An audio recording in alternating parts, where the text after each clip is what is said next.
Ikiwa ni wakati mwingine ambao Mungu ametupa neema na ametupa nafasi hii tena katika wakati huu, ningependa popote pale ulipo ungeweza kuinuka na uinue sauti yako mbele za Mungu kwa ajili ya kumshukuru Mungu kwa ajili ya matendo makuu kwenye maisha yetu.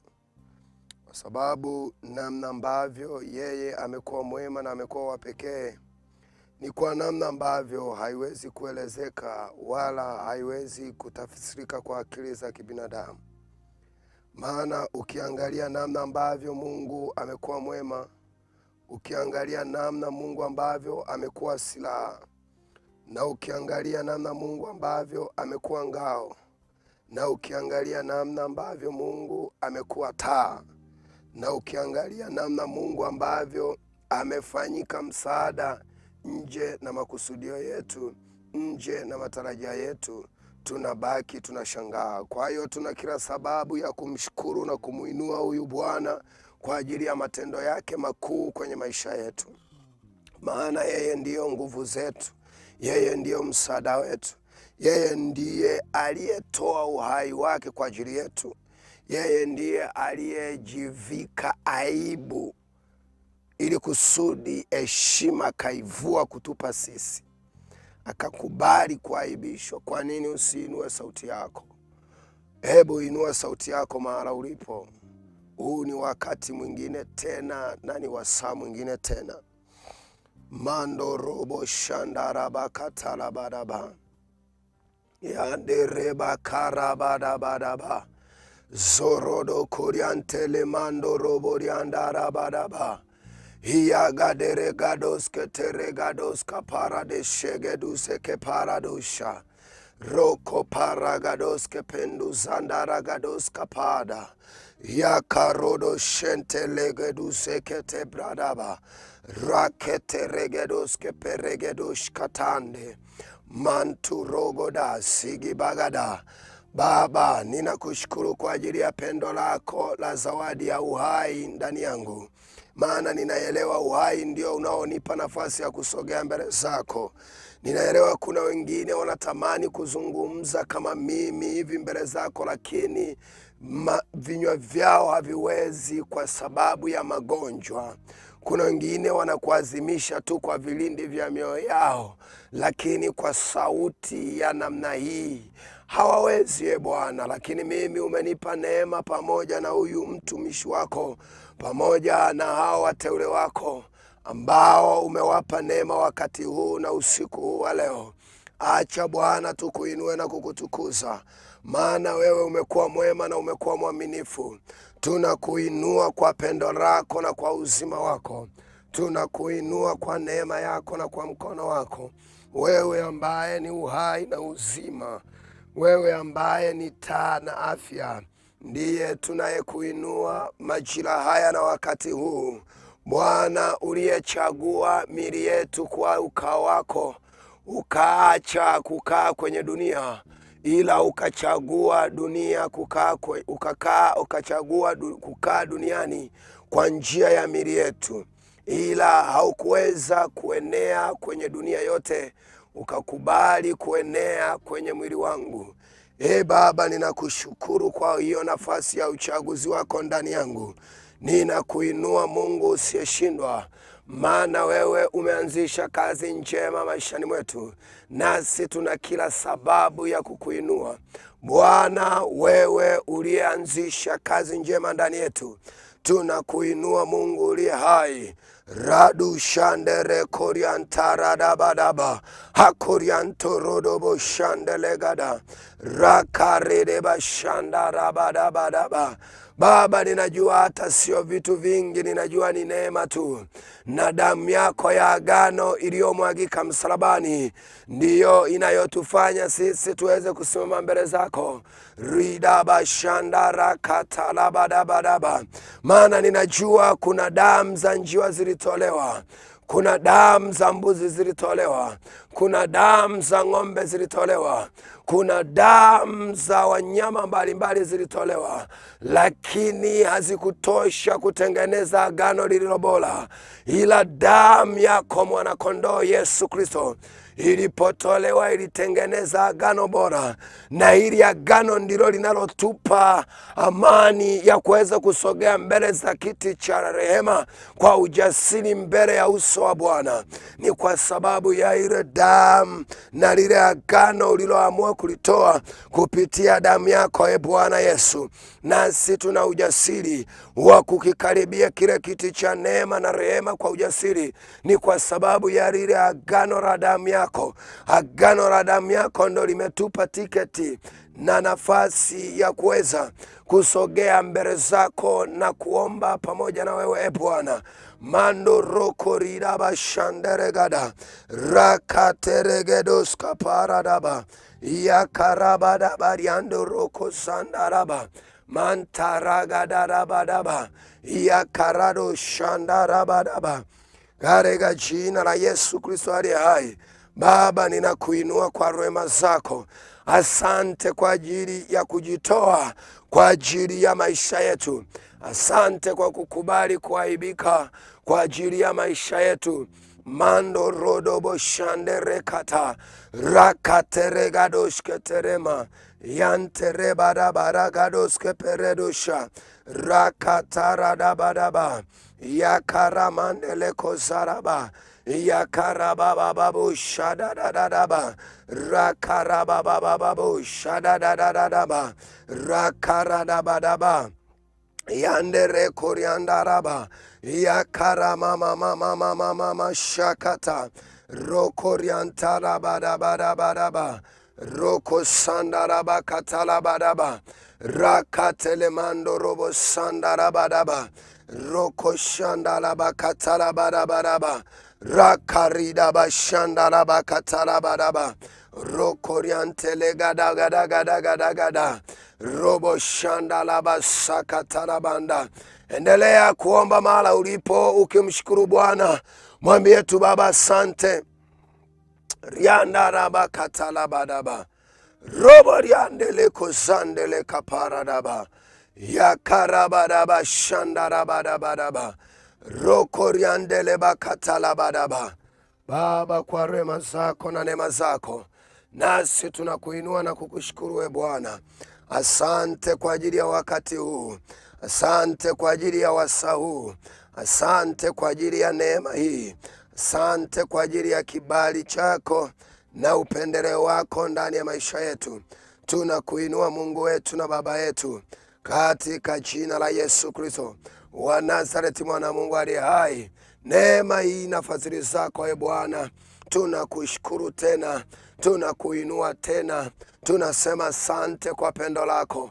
Rado shanda radabakata yakarabarabarabasuda yantorogodorobo shanda rabarabaraba. Baba, asante kwa ajili ya agano la damu ya mwana kondoo la Yesu Kristo, kwa ajili ya kutoa uhai wake kwa ajili ya maisha yetu. Ninaelewa kuna watu wanafanya maagano na mizimu. Ninajua kuna watu wanafanya maagano na maroho ya kishetani. Lakini Bwana, kwa pendo lako na kwa neema yako, tuna kila sababu ya kushangilia damu ya agano lako ambayo umeweza kuiachilia kwenye maisha yetu. Robo liantalabadaba katika jina la Yesu. Rokoriante legados keperedesha rakana masandarabadaba katika jina la Yesu. Sante Bwana Yesu, sante Roho Mtakatifu, sante Mungu wetu. Tunakushukuru kwa ajili ya pendo lako katika jina la Yesu Kristo aliye hai. Popote pale ulipo unaweza ukamshangilia Bwana Yesu. Haleluya, haleluya. Acha nikuletee mwongozo kidogo. Pandisha kidogo sauti. Acha nikuletee mwongozo kwa ajili ya siku ya leo. Mwongozo wetu. Kabla sijazungumza kwa habari ya mwongozo, na tamani hapa kidogo ni kujulishe ujumbe wa pekee na ujumbe ambao ni mzuri sana. Nataka nianze na wewe kwa kusema hivi: usiingie kwenye ibada ya neno la Mungu kwa njia ya mazoea.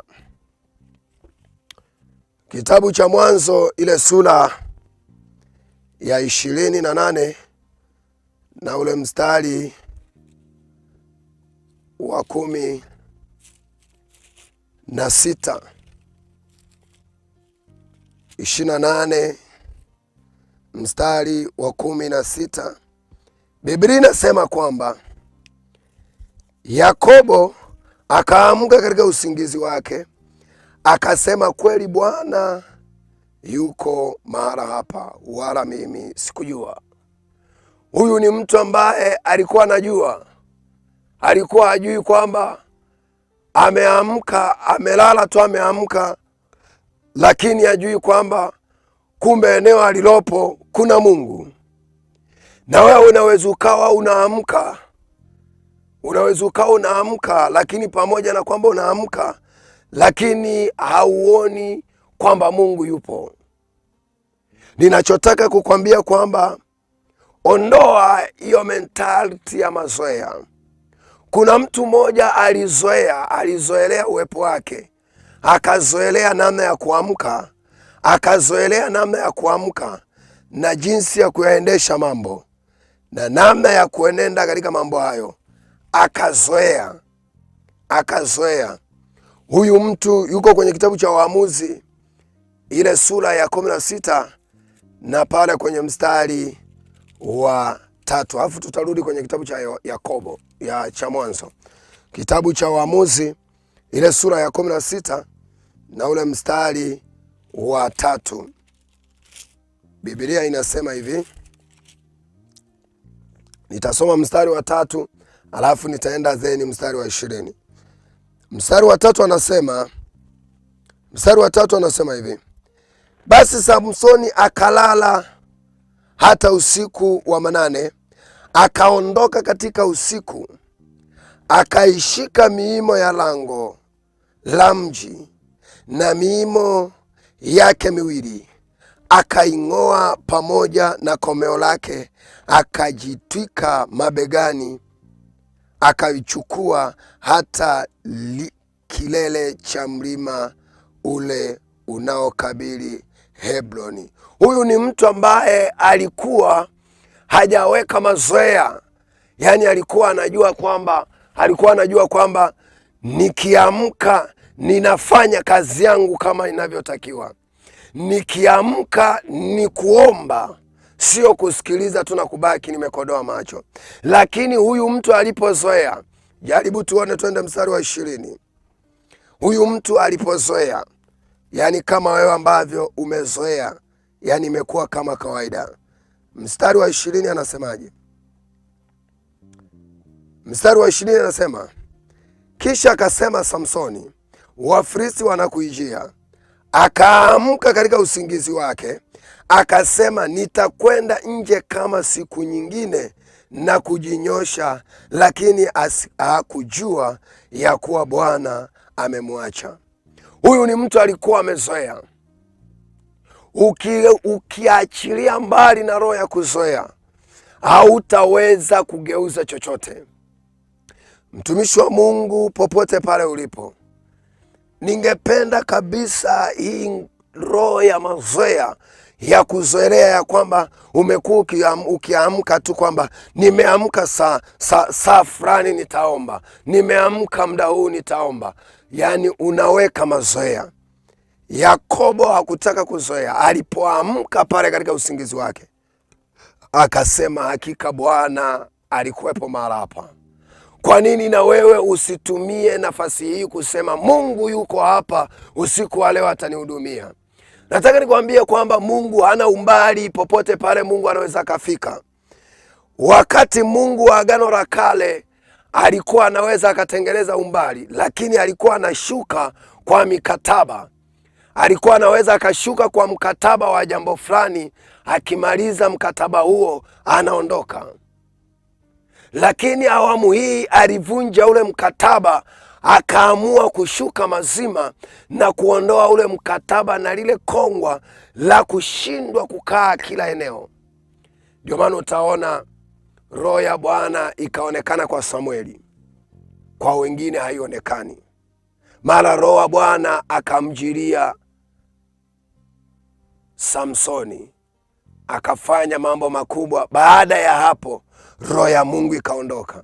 Roho ya Mungu ikamjilia Elia, akafanya mambo makubwa. Jaribu kuona, baada ya roho ya Mungu kuondoka juu ya Elia, akawa anatamani kujiua. Kwa nini? Mkataba ulikuwa umeisha. Lakini Mungu akaona arudishe mkataba tena wa kumsaidia huyo mtu. Lakini sisi hatuko sasa kwenye ule mkataba. Ule mkataba ulishavunjwa. Nilikuwa na maanisha nini? Haupasi kuamka kwenye ibada halafu kaamka kwa mazoea. Mungu anakuwa yupo kwa ajili ya kukuhudumia. Yakobo akaamka katika usingizi wake, akasema hakika Bwana alikuwepo hapa. Kwa hiyo tamani na weka matamanio ya kwamba Mungu ataweza kunihudumia. Wherever you are, na mahala popote ulipo, na tamani tuendelee pale kidogo tulipoishia jana. Kuna baadhi ya pointi nitazizungumza. Nilikuwa nazungumza kwa habari namna ya kushindana au namna ya kushinda hii roho ya kuaibishwa. Jana nilizungumza mambo kama mawili, lakini leo nitagusia jambo moja afu nitaruka nitaenda mambo mengine. Jana nilizungumza mambo mawili. Jambo la kwanza nilizungumza kwa habari ya utakatifu, siwezi kurudia lote. Lakini jambo la pili nilizungumza kwa habari ya kushindana nazo hizi roho, kushindana nazo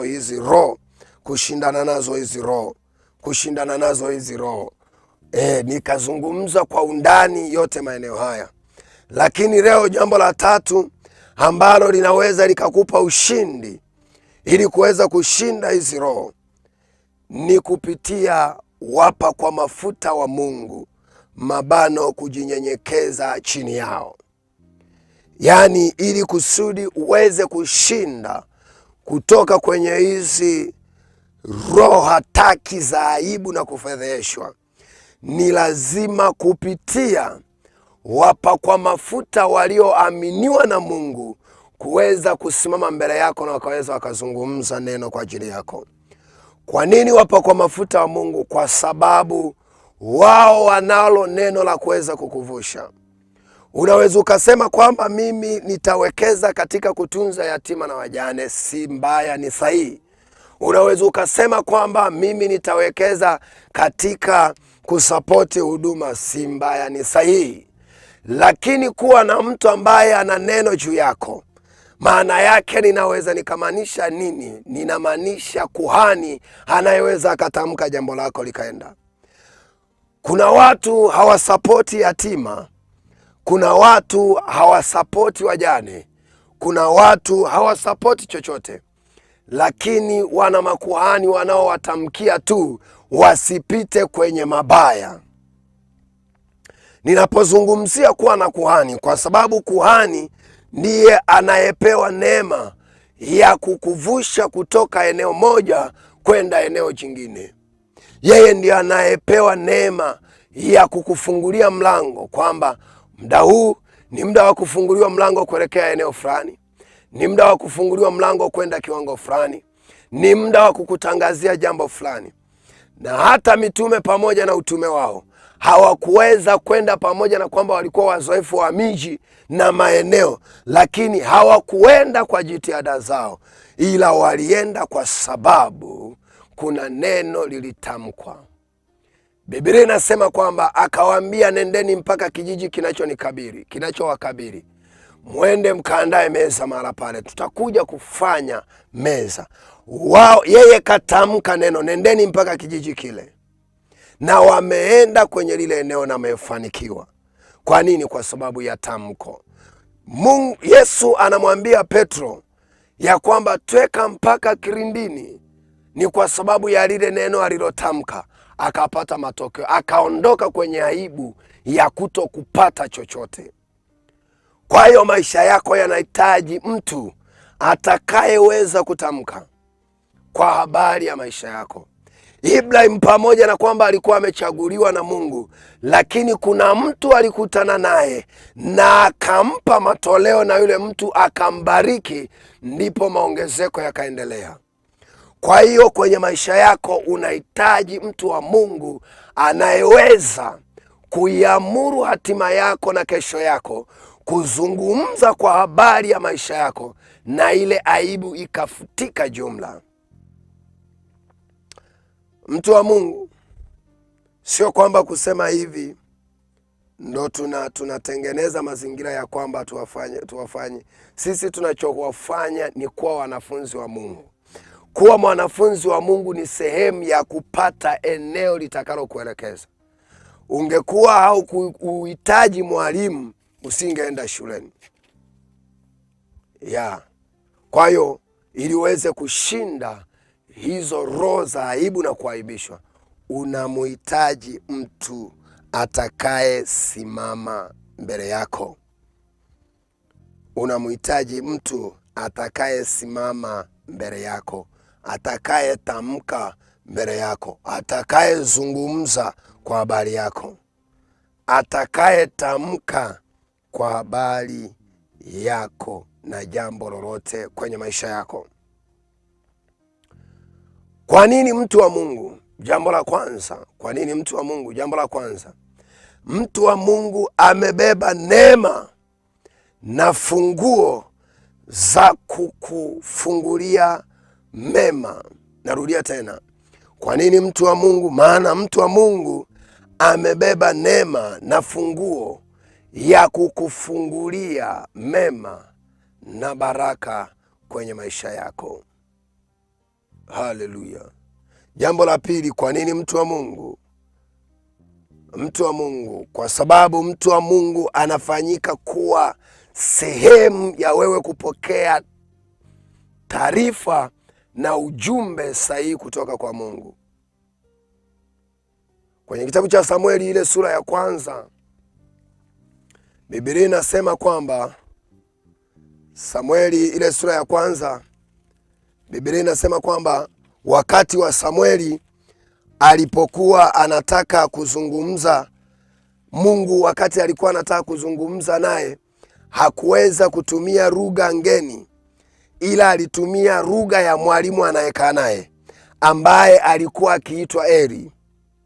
Na baada ya hapo ile sauti ikawa inazungumza. Maana yake Mungu hata akija kwako hatatumia sauti ngeni zaidi ya kuhani aliyekupatia. Haleluya. Kwa hiyo namna nyingine ya kushinda hizo changamoto au roho za kuaibishwa na kufedheheshwa ni hiyo, kuwa na kuhani. Naomba tupige hatua kidogo usiku wa leo na wakati huu, twende mbele kidogo, tuone faida ipi unayoipata hizi roho za kuaibishwa na kufedheheshwa zikiondoka kwenye maisha yako. Faida ipi utakayoipata? Kuna faida lazima utaipata.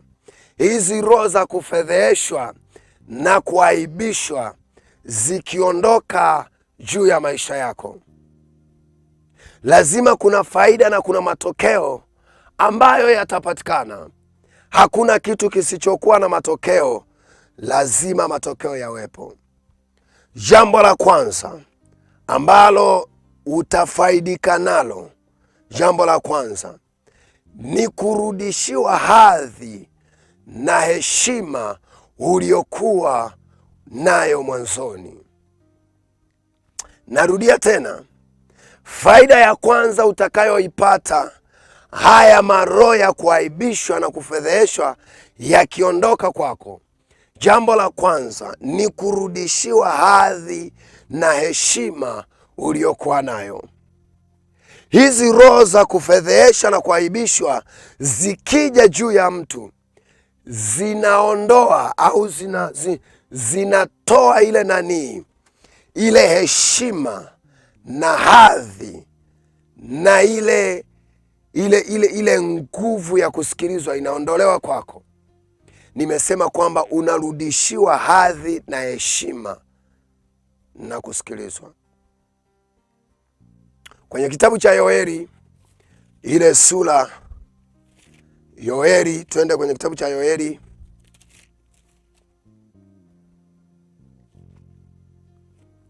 sura ile ya Yoeli sura ya kwanza, nitasoma kwanza sura ya kwanza, alafu baadaye tutaenda sura ya pili. Mando rigada shado zegeberedu shagada rakorianta radabagada. Kwenye kitabu cha Yoeli ile sura ya kwanza, mando rakatalaba, mstari wa pili na wa nne hadi wa nne, neno la Mungu linasema hivi: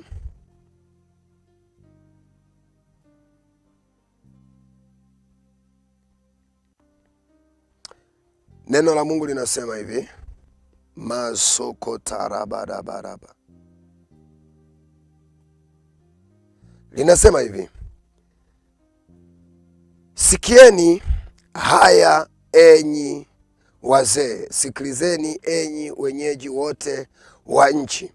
Je, mambo haya yamekuwako katika siku zenu au katika siku za baba zenu? Mstari wa tatu, waalifuni watoto wenu habari yake, watoto wenu wakawaambie watoto wao, na watoto wao wakawaambie kizazi kingine. Mstari wa nne, yaliyosazwa na tunutu yameliwa na nzige, na yaliyosazwa na nzige yameliwa na parare, na yaliyosazwa na parare yameliwa na tunutu. Hapa ni ile roho ya aibu inavyokuja kura vile vitu, lakini Mungu ameahidi kwamba anapokurudishia au anaporejesha heshima, lazima vitu vyote vilivyokuwa vimeharibiwa, vimeliwa, vimeibiwa, lazima virejeshwe.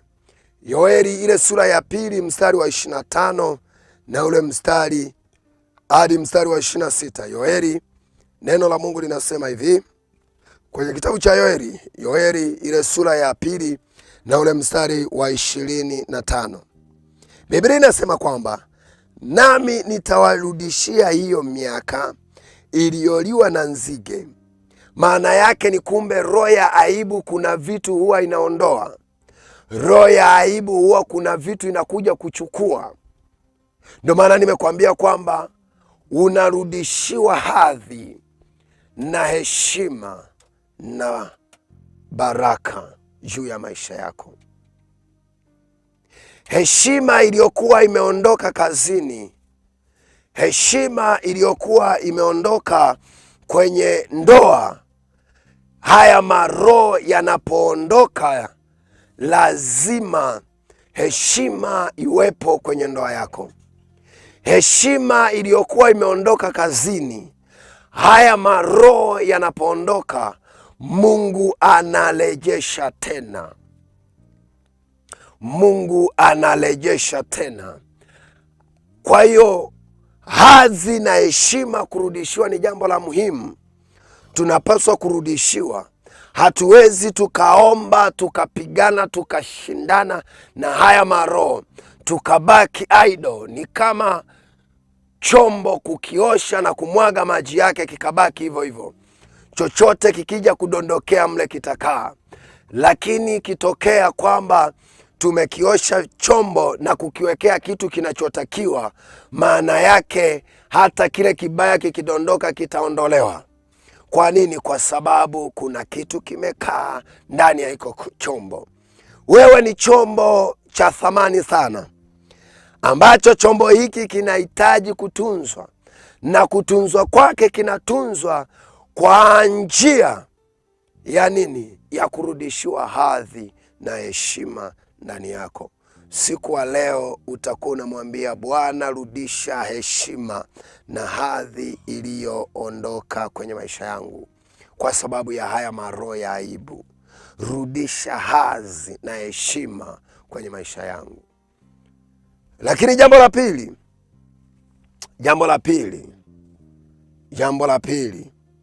unarejeshewa baraka zote za mjini na hata kule mashambani na kupokelewa kwa furaha kila unapoingia. Narudia tena, jambo la pili, faida nyingine unayoipata wakati haya maroho ya kuaibishwa na kufedheheshwa yameondoka ndani yako, unarejeshewa baraka zote za rohoni na mwilini, mjini na vijijini. Kwa nini? Kwa sababu kila mahara kuna baraka zake. Kila eneo kuna baraka zake. Marodi shandarabaraba zelekaturabada jandelekata. Kwenye Kumbukumbu la Torati ile sura ya 28 na ule mstari wa 2 na wa 3. Kumbukumbu la Torati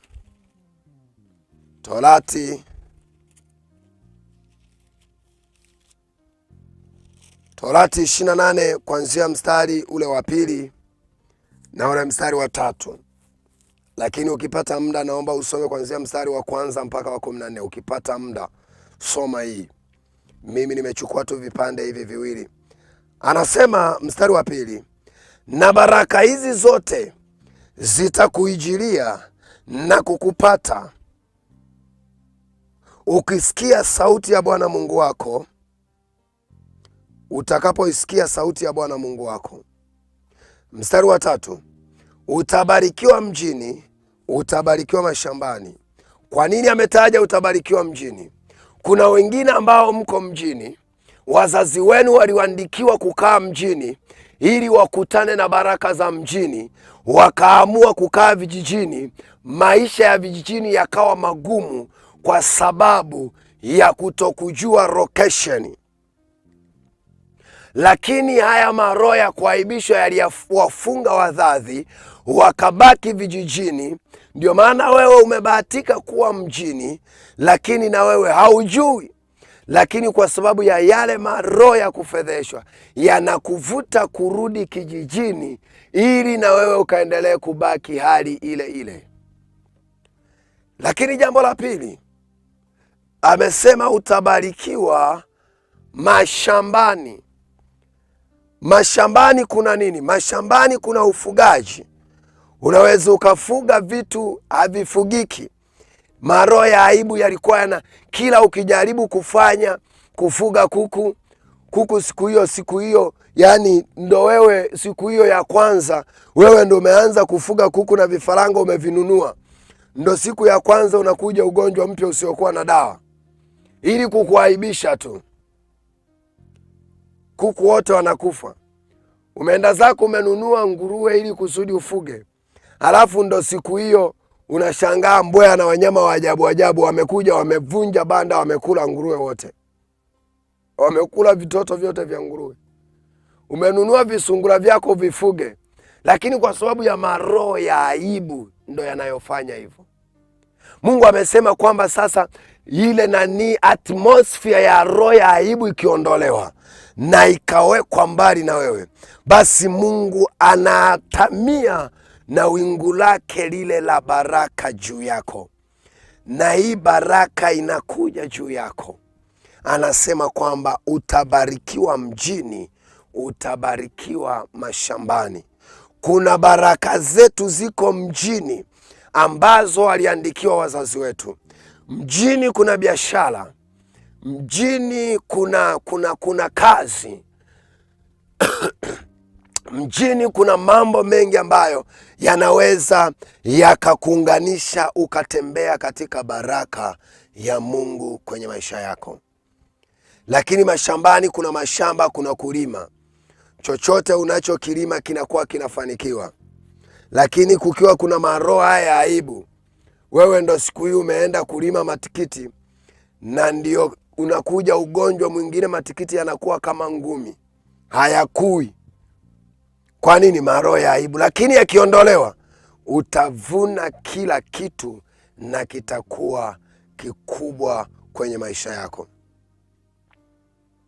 Kwa nini baraka za Mungu kwenye maisha yako? Kwa nini baraka za Mungu kwenye maisha yako? Mungu anapenda kutambulika kwa matokeo. Narudia tena, Mungu anapenda kutambulika kwa matokeo.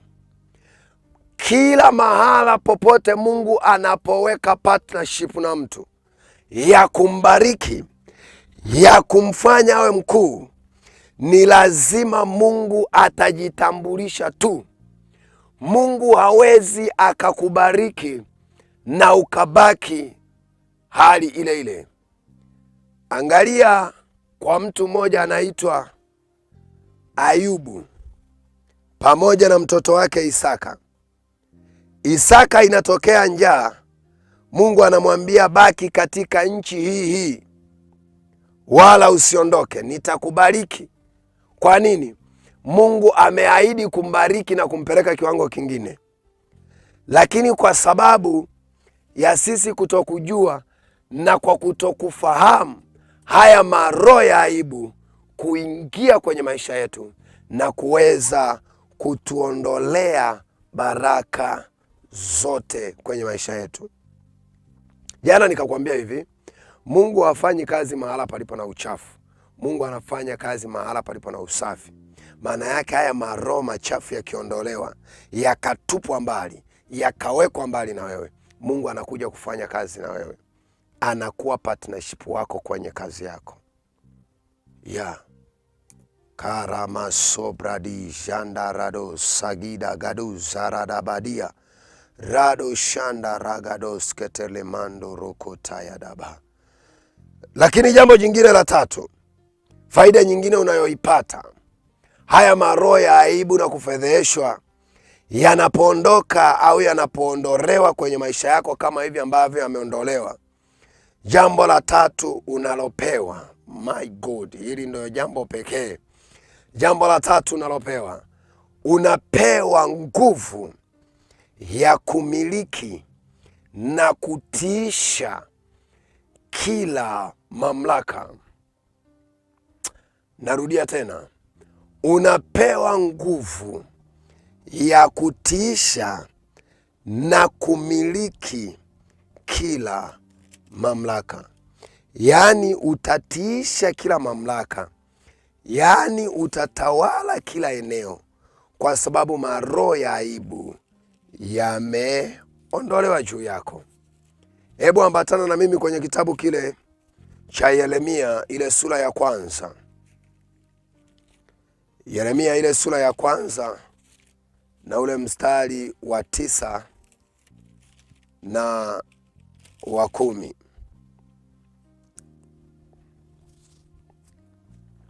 Neno la Mungu linasema hivi, Yeremia sura ya kwanza mstari wa 9 na wa 10. Nazungumzia kwamba neema ya Mungu inapokuja kwako au faida unayoipata, unarejeshewa nguvu ya kumiliki na kutawala. Anasema hivi, mstari wa 9 anasema, ndipo Bwana akaunyosha mkono wake, akanigusa kinywa changu. Bwana akaniambia, tazama, nimetia maneno yangu kinywani mwako. Mungu anamwambia, nimetia maneno yangu kinywani mwangu. Angalia sasa nguvu anayompa. Neno umeshalipata. Mstari wa 10 anasema hivi. Twende mstari wa 10. Anasema hivi, angalia nimekuweka leo juu ya mataifa na juu ya falme. Huu ni utawala. Umepewa nguvu ya kumiliki, umepewa nguvu ya kutawala. Anasema kwamba faida unayoipata, anasema angalia nimekuweka leo juu ya mataifa na juu ya falme, ili kung'oa mambo ambayo hauyaelewi. Unakuwa na nguvu ya kuyakataa mambo ambayo yanakuwa yamejengwa kinyume na maisha yako. Unakuwa na nguvu ya kuyabomoa mambo ambayo yanakuwa yamejengwa kinyume na maisha yako, unakuwa na uwezo wa kuyaharibu na kuyaangamiza, lakini na kuweza kusimamisha na kujenga vitu vilivyo bora kwenye maisha yako. Anasema kwamba angalia, leo nimekuweka juu ya mataifa na juu ya falme, ili kung'oa na kubomoa na kuharibu na kuangamiza, ili kujenga na kupanda. Kwa nini? Kwa sababu faida unayoipata, unakuwa na access hata ya kuwataki ulimwengu wa giza na ulimwengu wa roho. Unatoa neema ya kukusikiliza. Sikia mwana wa Mungu, nikwambie kitu tunapoelekea kuomba. Sikia nikwambie kitu.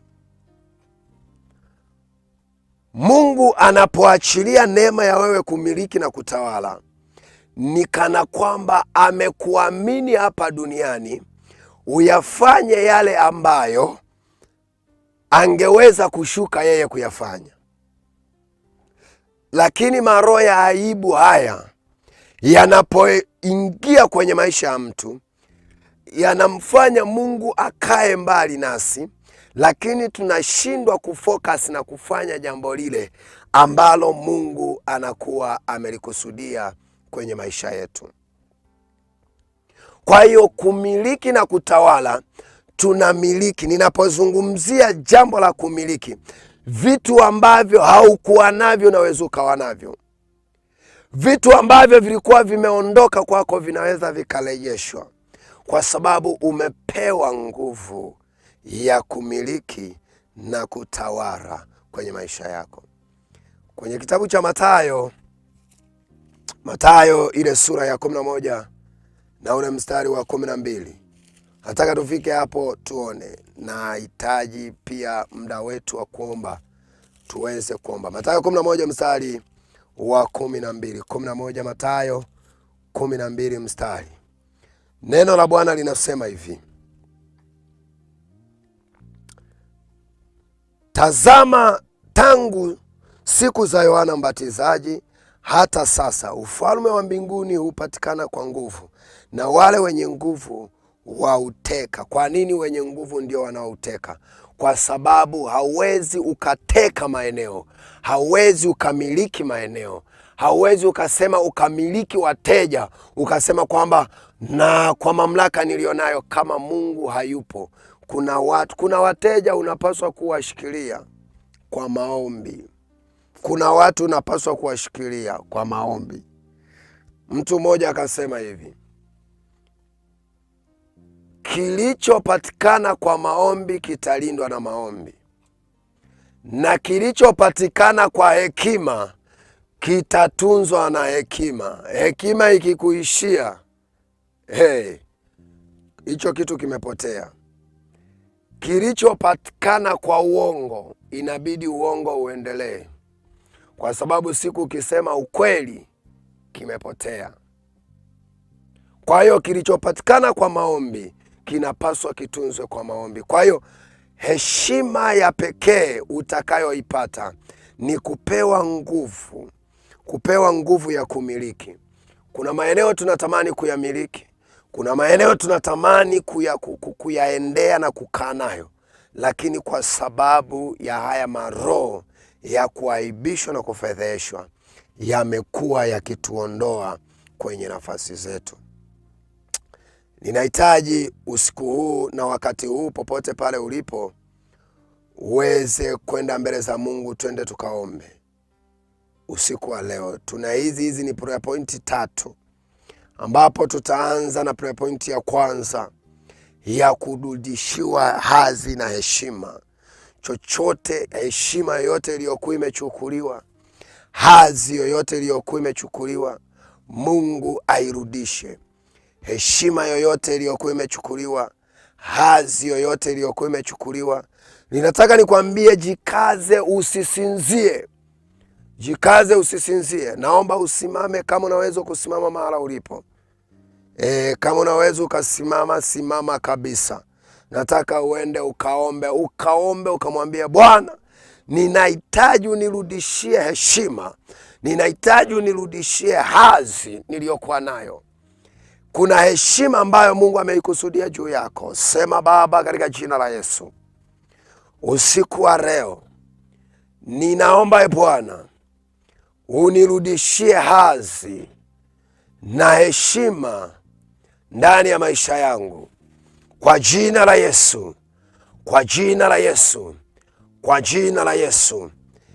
Bwana Yesu, ninaomba usiku wa leo kila heshima na hadhi na kitu chochote kilichokuwa kimeibiwa, kikaliwa na parare, kikaliwa na tunutu, usiku wa leo ninaamuru kwa jina la Yesu, hiyo heshima irudi, hiyo heshima irudi kwenye maisha yangu, hiyo heshima irudi kwenye maisha yangu, hiyo heshima irudi kwenye maisha yangu.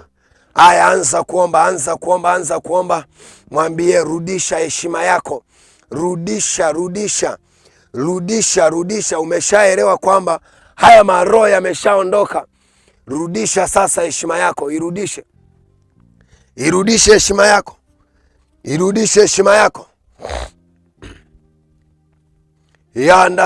Yandarabarakadosketelema.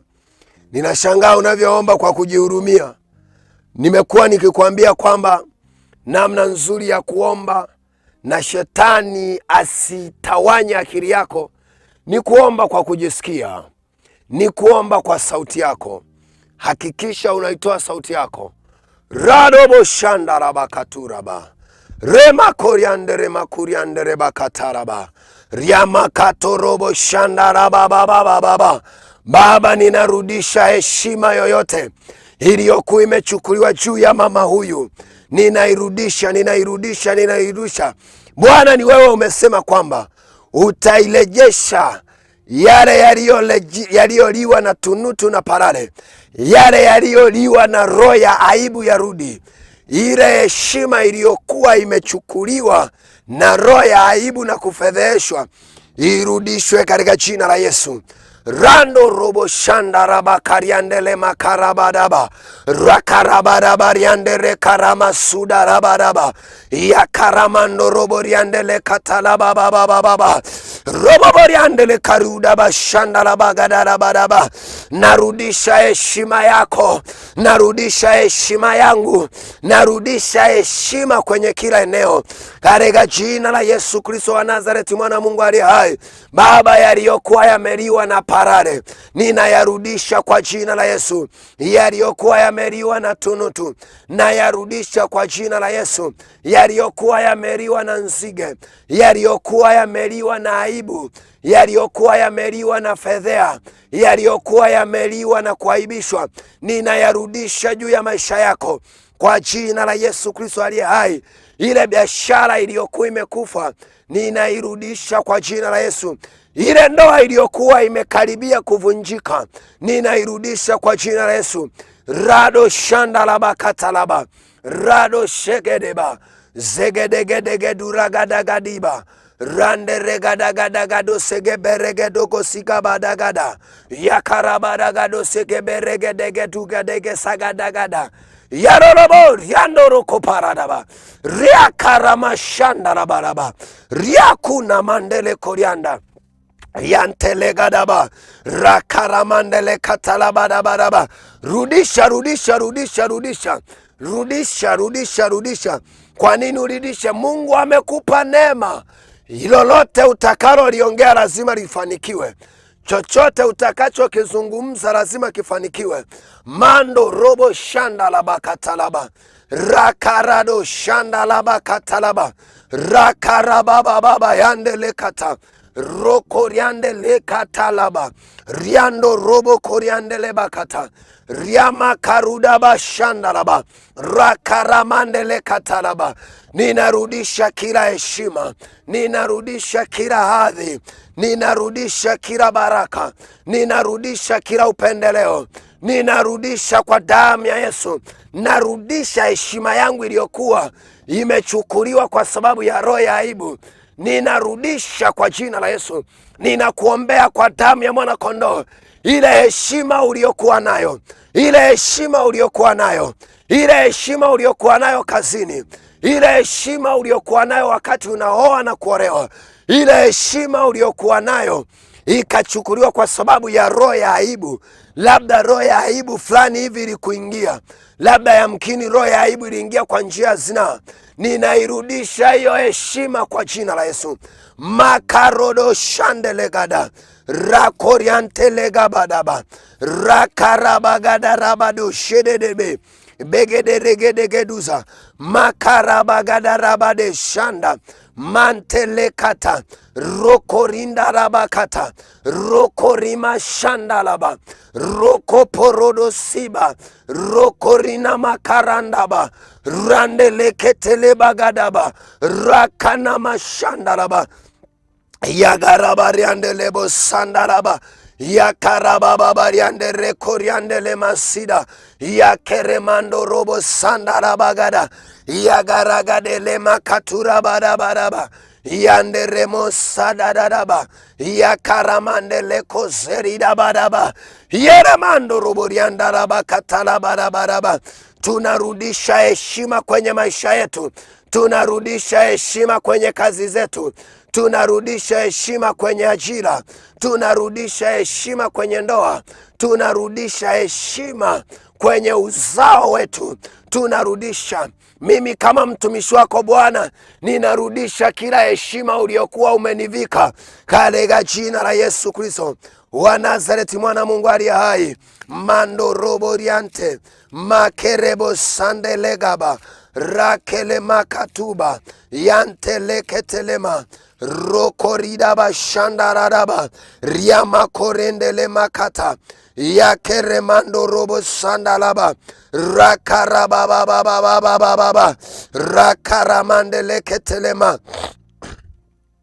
karabababababa karamashandalabakata rakatalamandelekata rakatalamandelekatelema rakatalamandelekatalaba karabababababa sikada yakaramandeleketelemanda rokoshandalabagada karabasokotorobo rokosakatalamande rakatalamande yakaramandeketelemande rakarakatamande rokotorobo shakatalamande karama sokotorobo roko sokotorobo shandalaba roko sakatalamande karabababa shandalaba roko robo shakatalamande roko sakatalamande roko rama shandeleba marakatalamande. Bwana, kama ulirudisha heshima ya Yoshua ukamkubali tena na akaweza kusimama kwenye madhabahu yako tena, Baba, ninaomba kwa ajili ya mama huyu na dada huyu ambaye heshima ilikuwa imeondoka ndani yake. Kila akiongea watu wanamkataa, watu wanamkimbia, watu hawamsikilizi. Baba, heshima kwa ajili ya biashara yake, heshima kwa ajili ya ndoa yake, heshima kwa ajili ya kazi yake, heshima kwa ajili ya uzao wake, heshima kwa ajili ya kila jambo linalomhusu kwenye maisha yake. Katika jina la Yesu tunaitaka heshima usiku wa leo, tunaitaka heshima usiku wa leo. Yagadabaradoskepeleda kaya mama shandarabadaba yarabababariandele katalababa yakarababababariande rokozelede sukapa randele kaparagadoshkete rokoporodobo sandaraba rokoriandele makatararaba rokoridaba sandarabagada ramakarodeskepeledusha yakaramandele kozaraba yanteregadagadagadagada robo shandalabakata yakarabagadaraba yakarabagadoskete rokoriandele makatalaba rokoriandele makatelebagada yakarabababababa rokorina mashandelegada yakarabadosketelema rokorina mashandalabagada rakarabagada yakaramando robo sagada yakaramando robo sagadagada rokoriandele makatalabadaba roboriandele makatalabadaba yakaramando robo sadadadaba rakaramandele katalaba karamando robo sadabagada, rakaramandeleko sarabadaba, yakarabadabadabadaba, rokoriandalaba katalabadaba, roko sandalabadaba, yakarabadabo shandalaba, rakaramandele katalaba. Rudisha heshima yako, rudisha heshima yako, rudisha heshima yako, rudisha heshima yako. Robo sandalaba, riama karos keteleba, riando robo rianta lagadagada, rakaraba shandalabadaba. Baba, ninarudisha heshima kwenye maisha yangu, ninarudisha heshima kwenye maisha yangu, ninarudisha heshima kwenye maisha yangu, ninarudisha heshima kwenye maisha yangu. Riando boko riandalaba, roko riandeleba katalaba, yakarabadabadaba, roko riandele masandalaba, rakarabagadagada, rekelemando robo shadadadaba, roko robo shandalaba kata, rakaraba sokotorobo, roko rina mashandarabagada, rekelemando robo sagadagada, yakaramandele katalaba. Katika jina la Yesu Kristo aliye hai, ninatangaza kwa damu ya Yesu na kwa nguvu za Roho Mtakatifu ya kwamba kila heshima narejesha heshima, narejesha heshima kazini, narejesha heshima kwenye huduma, narejesha heshima kwa watumishi wa Mungu wote, narejesha heshima juu yao kwa jina la Yesu Kristo aliye hai. Kwa kila mtendakazi narejesha heshima juu yako, narejesha heshima, narejesha heshima, narejesha heshima, heshima iliyokuwa imeharibiwa juu yako nairejesha, nairejesha, nairejesha kwa jina la Yesu, nairejesha kwa jina la Yesu, nairejesha kwa jina la Yesu, nairejesha kwa jina la Yesu.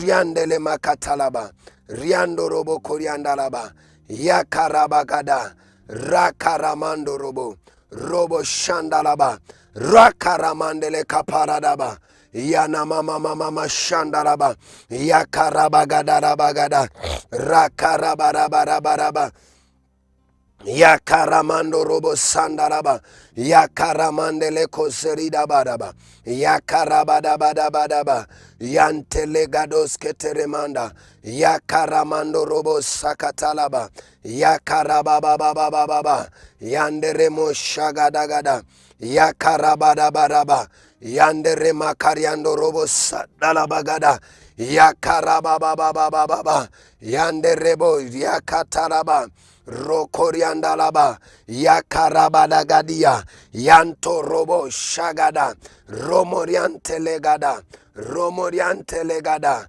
rakana mashandaraba, yando robo koriandalaba. Katika jina la Yesu, mandele karabagada, narejesha heshima juu yangu, narejesha heshima ndani yangu, narejesha heshima kwenye maisha yangu. Kila heshima iliyokuwa imechukuliwa, kila heshima iliyokuwa imeibiwa, kila heshima ndani yangu ninairejesha katika jina la Yesu, ninairejesha katika jina la Yesu, ninairejesha katika jina la Yesu. Narejesha kila heshima, narejesha kila heshima kwa damu ya Yesu, kwa damu ya Yesu. Robo riandalaba kata, ramashandele katalaba, yakarabarabaraba, roko robo shandalaba kata, yakarabarabaraba kata, yanderema kataraba. Unganisha na prayer point ya pili ya kwamba utabarikiwa kwa baraka zote za mjini na mashambani. Anza kuzitaka baraka za Mungu kwa habari ya maisha yako, baraka ulizoandikiwa mjini, baraka ulizoandikiwa vijijini. Kama uko mjini, baraka za mjini zianze kuambatana na wewe. Marero shanda la bakata, mwambie Mungu kwamba zile baraka ulizoniahidi mjini. Maana neno la Mungu linasema kwenye kitabu cha Mwanzo, ile sura ya pili, ile sura ya kwanza na ule mstari wa 28, akasema Bwana Mungu akawabarikia, akawaambia zaeni, mwambie Bwana kila baraka ulioniandikia hapa mjini ninahitaji kukutana nayo. Baraka ya mjini, baraka ya biashara, baraka ya watu sahihi hapa mjini. Bwana, tunaitaka uirejeshe kwetu, tunaitaka uirejeshe kwetu kwa damu ya Yesu, kwa damu ya Yesu. Kila baraka, baraka ya mafanikio, baraka ya mjini tunaitaka kwa jina la Yesu. Baraka ya mjini ambayo wazazi wetu hawakunufaika nayo, wazazi wetu hawakuiona, wazazi wetu, maana imeandikwa utapewa katika hazina zote. Baba, kuna hazina ya baraka ambayo tunatakiwa kuwa nayo. Bwana, baraka ya mjini, maridaba shandalaba rioboriakana mashandalaba rakoriandeleba katalama yakerereriboriandelebada riakana mashandalabagada rakaramandelekapa yakana masuta yakaramando robo shandalaba rakatalamandele katalaba yakarabagadalama. Imeandikwa ya kwamba karabagadarakata, itakuwa utakapoisikia sauti ya Bwana Mungu wako kwa bidii na kutunza na kuyafanya maagizo yote rokoshaka talamande anayotuagiza kuyafanya, ndipo ya kwamba rokoshaka talamande huyu Mungu wetu atatubariki, ataamuru baraka hizi zote, baraka zote za mataifa juu ya dunia yote zije juu yangu. Ona mashanda la bakatalamande heya kata rakatalamande le katalamande juu ya mataifa na juu ya duniani kote yandele makatalaba. Anasema kwamba baraka za mjini, utabarikiwa uingiapo, utabarikiwa utokapo. Bwana, tunaomba baraka za mjini wakati tunafanya biashara, baraka kwenye upande wa biashara, baraka kwenye upande wa ufugaji, baraka kwenye upande wa kilimo. Baba, ziambatane na sisi. Riana mashandele bagada rokoriandele makaraba riamakaraba riandele katoya yakaraba baba shandala bagada. Ninazidai hizi baraka ambazo ulikusudiwa toka nyakati nyingi na muda mwingi kwenye maisha yako, lakini kwa sababu ya roho ya aibu ilikuwa inazipeperusha popote pale zilipokuwa zimepeperushwa kwa nguvu za Roho Mtakatifu. Hizi baraka zije kwenye maisha yako. Biashara iliyokuwa haiendi, hiyo ni baraka kwa jina la Yesu. Baraka ya Mungu itajirishayo, baraka ya Mungu iongezayo, baraka ya Mungu itajirishayo, baraka ya Mungu iongezayo ije juu yako kwa jina la Yesu. Ije juu yako kwa damu ya Yesu. Ije juu yako kwa jina la Yesu. Ije juu yako kwa nguvu za Roho Mtakatifu. Kila baraka aliyokuandikia Bwana, kila baraka uliotamkiwa, maneno uliotamkiwa na watumishi mbalimbali wa Mungu, kwa kuwa maroho ya kuaibishwa na kufedheheshwa yameisha, ninatamka baraka ya Mungu juu yako. Baraka kwenye eneo la ufugaji, baraka kwenye eneo la kazi, baraka kwenye eneo la biashara, baraka kwenye eneo la masomo. Baraka ya Bwana ije juu yako katika jina la Yesu. Yandaraba karabaraba yakarabaraba yekeremando robo shanda yakaradadaba kariandeleba robo koriandele katalaba yakaramando robo rianda yakaraba katalabadaba. Baba, baraka za mashambani, baraka za mjini, kila baraka ulioiamuru kwenye maisha yetu tunaiomba ije katika jina la Yesu. Mando robo rianda labakata roko shanda laba rekaramando robo riandeleka yakarabagadalaba.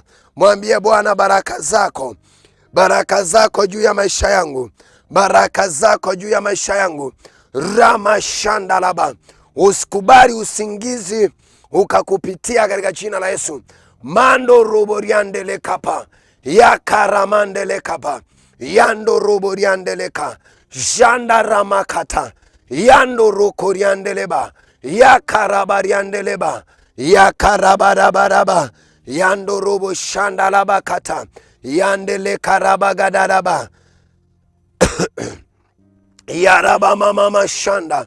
Kila baraka iliyoamuriwa kwa habari ya maisha yetu, yarama shanda labakata rokoriandalama katalaba.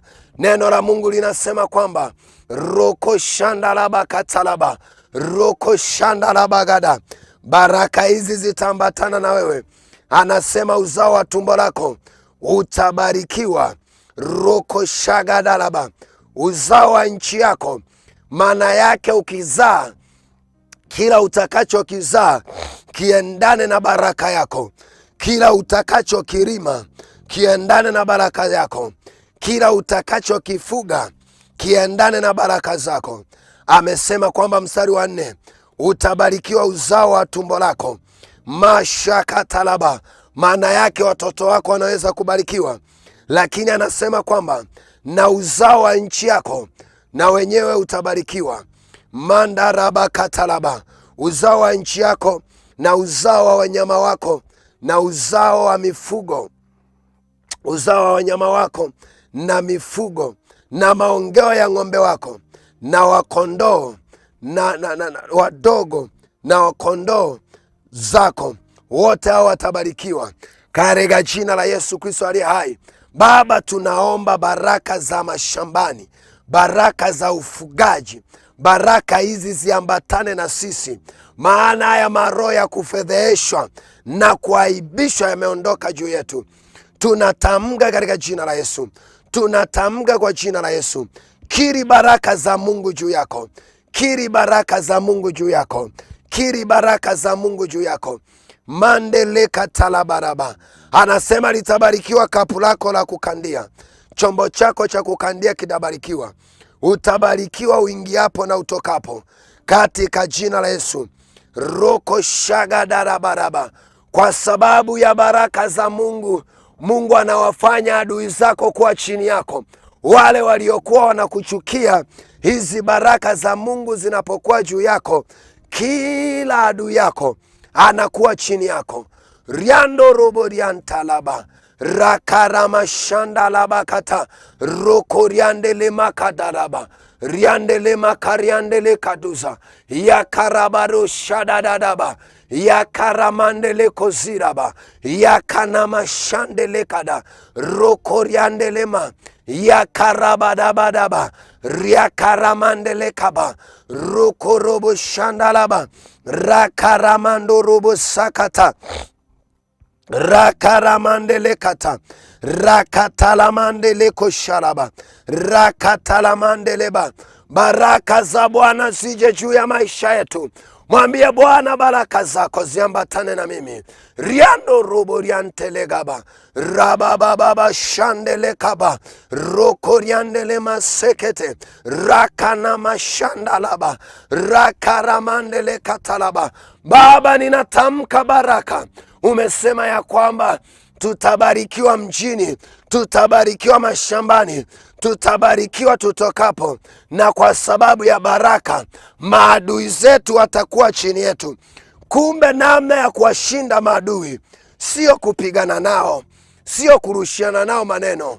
Namna nzuri nimeigundua hapa ya kushindana na adui, ya kumfanya adui aweze kushindwa kwako, ni kutembea katika baraka za Bwana. Ya karaba shanda la bagada, rakata la mandele kata. Bwana akikubariki, roko shaka talaba, anasema kwamba Bwana atawafanya adui zako wainukao juu yako wapigwe mbele yako. Kwa sababu ya baraka tu, adui zako anakuwa anapigana, adui zako anapigwa na Mungu.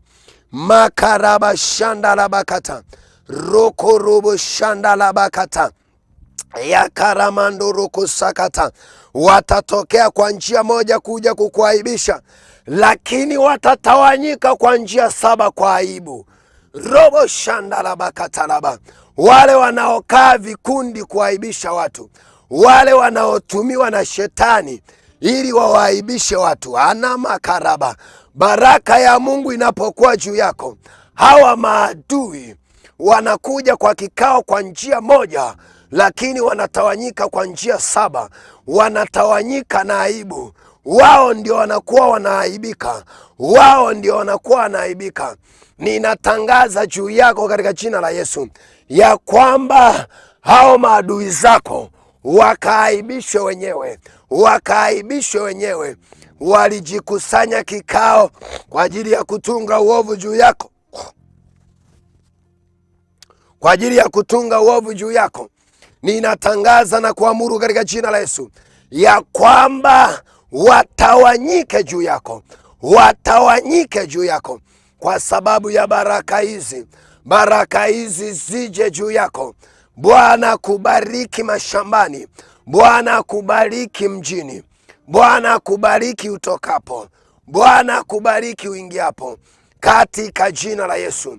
Riando robo riantalaba ya mama makariandeleka roko riandeleka talaba ya karabarabaraba ya kanama shandaraba roko robo shandalaba rakatalamandele katalaba roko seketelemande karabadaba shandalaba ya karabababa roko riandelekaba ya karamandele kata. Sema nakataa, nakataa, nakataa, nakataa kutokubarikiwa. Mungu mwenyewe ameamuru baraka hizi zije juu yako katika jina la Yesu. Riano moriantelegaba riamamama shandaragada uragadagadagaduzelekedeba regedegede makadagadagada rokoriandele mashandalaba yakanamama mariando robo sandalaba yakarabadabadaba rakelemasidaba yakanamasudaba rakanamashandelega rikanamandorobodia riakanamashandelega yakarabadabadaba. Baraka za Bwana ziambatane na wewe na adui zako watawanyike katika jina la Yesu Kristo aliye hai.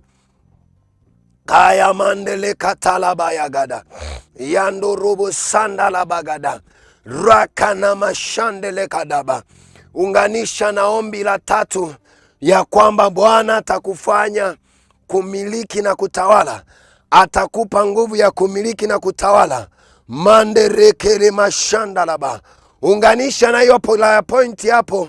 Anza kuomba kumwambia Bwana, nitamiliki mashariki, nitamiliki magharibi, nitamiliki kusini, nitamiliki kaskazini.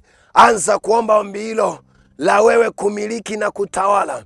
Mandeleke shaka talaba. Neno la Mungu linasema kwenye kitabu cha Mwanzo ile sura ya kwanza na ule mstari wa 26, mando rigada bagada. Neno la Mungu linasema kwamba Bwana Mungu akamfanya mtu kwa sura na mfano wake ili kusudi akatawale, akatawale. Baba, ninatangaza kuanzia leo yale yote yalikuwa yananitawala mimi, ninaamuru kuyatawala. Yale yaliyokuwa yanakutawala wewe, ninatangaza juu yako kayatawale. Yale yaliyokuwa yanafungua mlango wa wewe kuaibishwa na kufedheheshwa, kuanzia wasau na wakati huu, riano moshandele katalaba rakarabadabadabadia rekarabadabariandele kabada rokorobo sandele kadabadaba ramamama shandele gada rekarababababababa yande rekarabadabadia yakaramando robo riandalaba yakarabadabadabadaba yagadagada rakana mashandelegada yakarabagadagada rakaramagadagada yageremando robo yakaramandele basuda yekeremando robo shandalaba yakaramandele katalabadaba. Imeandikwa ufalme wa Mungu hutekwa na wenye nguvu. Baba, nipatie nguvu ya kutawala. Baba, nipatie nguvu ya kutawala. Ninajua kuna namna adui kwa sababu ya maroho ya kufedheheshwa aliyokuwa ameachilia juu yangu, aliondoa nguvu ya kutawala, aliondoa nguvu ya kumiliki. Baba, ninatangaza kila mahala ambapo nilikuwa nimeondolewa nikashindwa kumiliki na kutawala, ninatangaza kuanzia leo, mashariki na imiliki, kaskazini na imiliki, kusini na imiliki. Mando robo shandalaba. Wewe unaweza ukaomba hivi, yakarabadabadabadaba, wateja walioko kaskazini na wamiliki, wateja walioko kusini na wamiliki, wateja walioko magharibi na wamiliki, wateja walioko pande nne zote za dunia, nina wamiliki wanakuja juu yangu, wanakuja kwenye biashara zangu. Maana imeandikwa tangu enzi za Yohana Mbatizaji hadi leo, ufalme wa Mungu hupatikana kwenye nguvu, na wenye nguvu tu ndio wanaouteka. Bwana, ninaomba nguvu ya kumiliki. Biashara yangu inahitaji nguvu, huduma hii inahitaji nguvu. Achilia nguvu kwenye huduma, achilia nguvu kwenye huduma katika jina la Yesu. Nguvu ya kuenea ije, nguvu ya kuenea kwenye huduma, akaenea na kuongezeka. Mando robo riandele kata, mtumishi wako akaenee Baba. Ninaomba kwa ajili ya mtumishi wako, akaenee na kuongezeka. Mande reko riandele bakata, mahala popote alipokuwa amecholewa mipaka, hiyo mipaka tunaivuka kwa damu ya mwana kondoo. Maana imeandikwa, popote zitakapo kanyaga nyayo za miguu yenu, mtakuwa mmemiliki. Amekanyaga mataifa mbalimbali na keremando robo shagadaba. Hata kama alikuwa ameenda tu kwa kutalii, hata kama alienda tu kwa kuangalia, ninaomba kwa ajili yake katika jina la Yesu, kwa nguvu za Roho Mtakatifu, hatazuiliwa kwa damu ya Yesu, hatazuiliwa kwa damu ya Yesu. Hii channel haitazuiliwa. Mande rekaraba shandalaba, rakana mashandalaba, robo riandele katalaba, roko riandele bashandalaba. Channel ya Kesha na Kristo, ninakuombea katika jina la Yesu, pamoja na mtumishi wake, ya kwamba hautazuilika, ya kwamba hautazuilika. Neema ya kumiliki na kutawala ije juu yako katika jina la Yesu. Mandere karaba reando robo ya karaba gadagada, rakaraba shandala bagadalaba, ina kana mashande, robori andele kata, romori andala kata, rokori andele bakatalaba, ya karaba gadagadezo, rogo degede berege dagada, yantere gadabadaba, ya karaba baba yandele karabariando, robo shanda lagada, Riama karamando roboriandaraba, Rioba boboriantaragadaba, Riama katuzaradaba, Yantarabagada, Riane mashandelegada, Yakarabadaba, Riakanama soda, Yakarabagadagada. Ongeza tena mpendwa, ongeza tena mpendwa, robo shandalabagada. Ongeza tena roho ya kumiliki na kutawala ije juu yetu, nguvu ya kumiliki. Bwana tupe hiyo nguvu, Bwana achilia hiyo nguvu, Bwana achilia hiyo nguvu. Yesu, tunataka kumiliki mashanda la bakata. Tunakataa kumilikiwa, tunakataa kutawaliwa. Mandele katalabagadalaba, yakaraba shandalaba, yakaramande, yakaraba shandalaba, yakarabagade sokota, rakatalamande, rakaramande lekata, roko shandalaba, roko shakatalaba, roko shandalabagada, rakatalamande, robo shandalaba, yakaramande lekatalaba, roko shakatalama, roko shandalabagada, roko shandalabagada, roko shandalaba, karama shandalaba, ya karamandeleka, robo shandalabagada, karamando robo shandalaba. Isaya sura ya 40 ule mstari wa 28, roko shandalabagada, rakana mashandalaba, hadi mstari wa 29. Neno la Bwana linasema, je wewe haukujua wala hukusikia? Yeye Mungu wa milele, Bwana muumba wa miisho ya dunia yote, hazimii wala hachoki, akili zake yeye mwenyewe hazichunguziki. Lakini jambo la ajabu, kumbe yeye hachoki wala hazimii wala akili zake hazichunguziki, ni kwa sababu ya jambo moja tu: huwapa nguvu wazimiao na huwaongezea uwezo. Ukarama shanda la bakata, roko shanda la bagada, huwaongezea nguvu yeye asiyekuwa na nguvu. Bwana, tuongezee nguvu tena ya kumiliki. Baba, tuongezee nguvu ya kumiliki. Hata vijana watazimia na kuchoka, na wanaume vijana wataanguka. Raka shandele bakata. Bali wewe uliyemgoja Bwana, ana mashaka talaba, atawapa nguvu mpya. Bwana, tupe nguvu mpya tena. Bwana, tupe nguvu mpya tena. Yesu, achilia nguvu mpya. Achilia nguvu mpya ya kumiliki. Achilia nguvu mpya ya kutawala. Achilia nguvu mpya ya kumiliki. Achilia nguvu mpya ya kutawala kwa jina la Yesu. Achilia nguvu mpya ya kutawala. Achilia nguvu mpya ya kumiliki. Achilia nguvu mpya ya kutawala. Achilia nguvu mpya ya kumiliki. Achilia nguvu mpya ya kutawala. Haya nanu shandele bagadaba. Robo boriandele kaparagadagaraba. Rakarama shandele katalaba. Roko robo shandala bagadalaba. Yakaradebo shandala bagada. Rakarabare shandele gede. Zelelele bariandele katalaba. Baba, achilia hii nguvu ya kumiliki na kutawala kwetu, katika jina la Yesu Kristo aliye hai. Marida shegedegede. Riando robo sigadaba. Yantaragadagaba. Yakoriandele bagada. Baba, tukamiliki na kutawala. Baba, tukamiliki na kutawala. Baba, tukamiliki na kutawala. Yesu, tukamiliki na kutawala. Tukatawale kule mashambani. Tukatawale kule kazini. Tukatawale kwenye kila eneo. Ninakuombea katika jina la Yesu Kristo aliye hai. Wewe unayeomba majira haya na wakati huu, ninaomba kwa mamlaka ya jina la Yesu, nguvu ya kutawala ije juu yako katika jina la Yesu. Chochote kilichokuwa kimeachiliwa kukutawala, ninakiondoa juu yako katika jina la Yesu.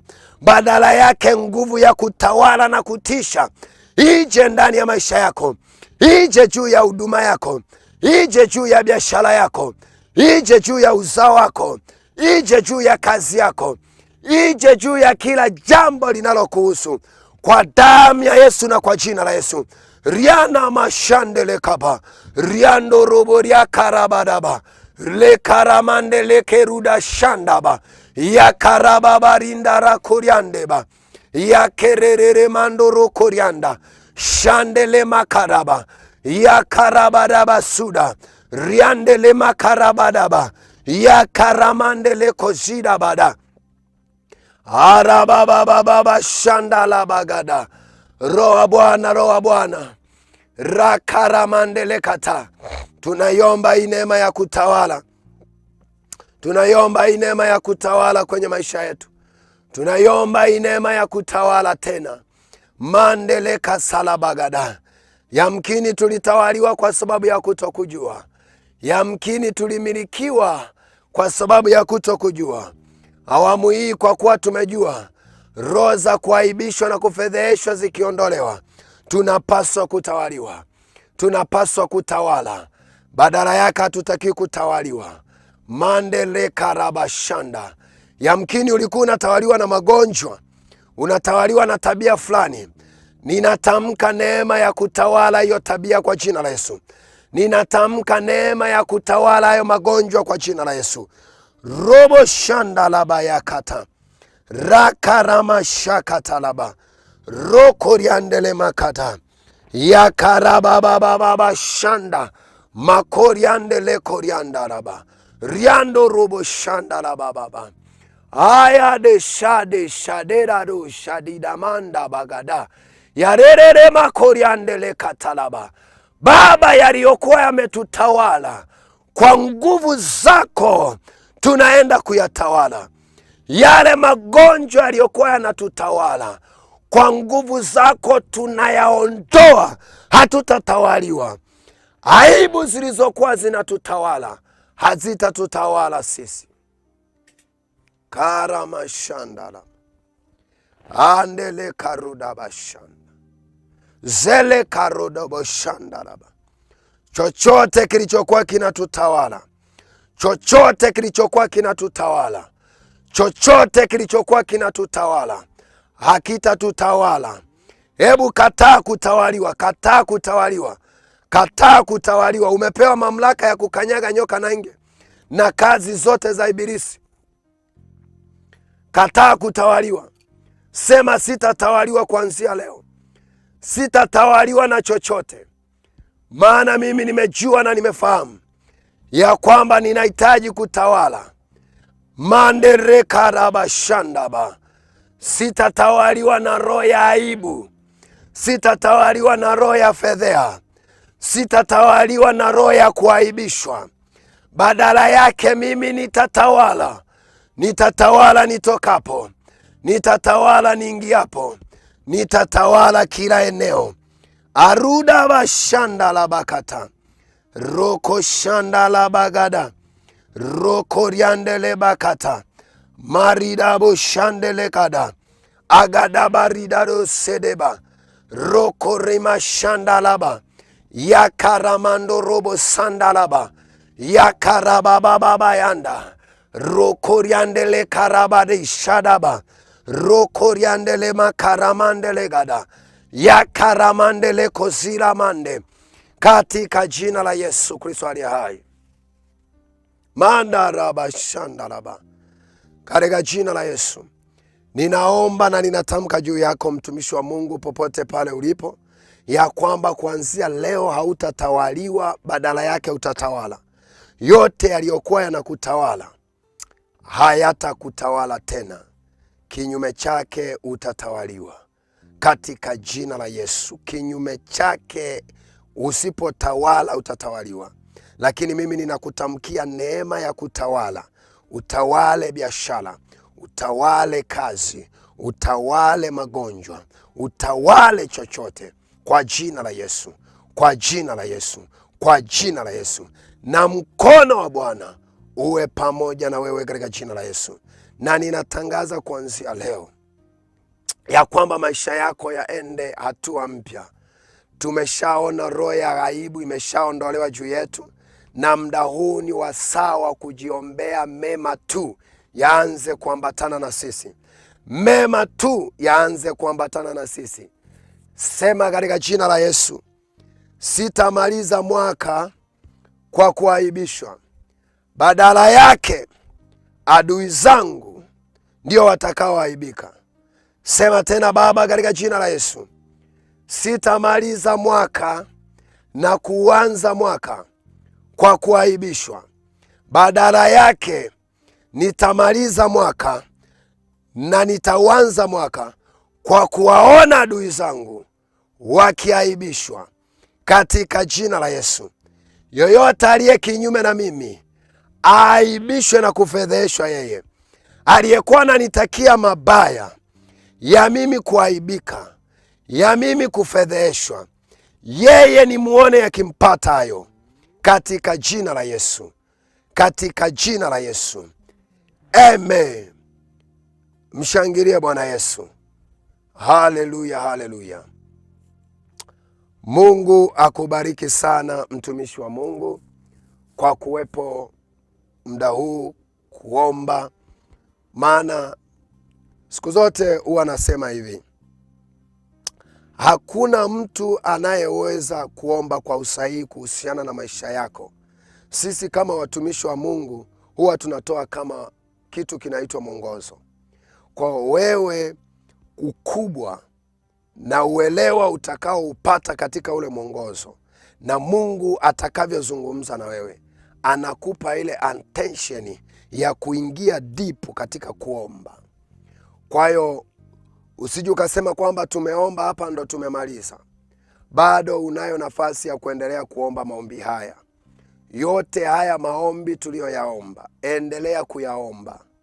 Endelea kuyaomba, endelea kuyaomba, endelea kuyaomba. Na ikibidi yageuze yawe yani ziwe prayer point mama kwenye maisha yako, ya kwamba kila unapopata muda unaomba. Nakataa shetani yuko kama nzi. Nzi anatafuta mahala popote palipojichanganya, yeye anajichanganya. Kwa hiyo ni lazima utenge muda kila itwapo leo kuomba maombi haya ya kwamba sitaaibishwa. Kama ni binti ulifanikiwa kuaibishwa, kama ni kijana ulifanikiwa kuaibishwa, kama ni mama, baba, wasaa huu ni wasaa wa kunyanyuka na kusimama tena kuendelea mbele na kusema kwamba sitaaibishwa tena. Lakini nitumie nafasi hii pia kusema kwamba kama una sadaka yako ya matoleo kwa ajili ya kazi ya Mungu hii, Mungu akuzidishe. Tukutane kipindi kingine. Shalom, shalom. Bye.